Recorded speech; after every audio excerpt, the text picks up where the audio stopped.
বন্ধু যে মোবাইল টিপি আছে এয়া মোৰ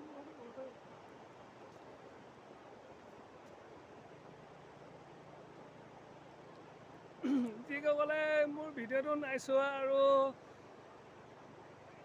ছাবস্ক্ৰাইব কৰি দিব, লাইক কমেণ্ট কৰি জনাব আৰু ভিডিঅ'টো সম্পূৰ্ণকৈ চাব, স্কিপ নকৰাকৈ, যাতে নতুন নতুন ভিডিঅ' আপোনালোকক দি থাকিবলৈ পাওঁ। ময়ো ভাল লাগিব, আপোনালোকে চালে মোৰ ভাল লাগে আৰু ভিডিঅ'বোৰ আপোনালোকৰ কাৰণে বনোৱা হয় বাৰু বিশেষকৈ।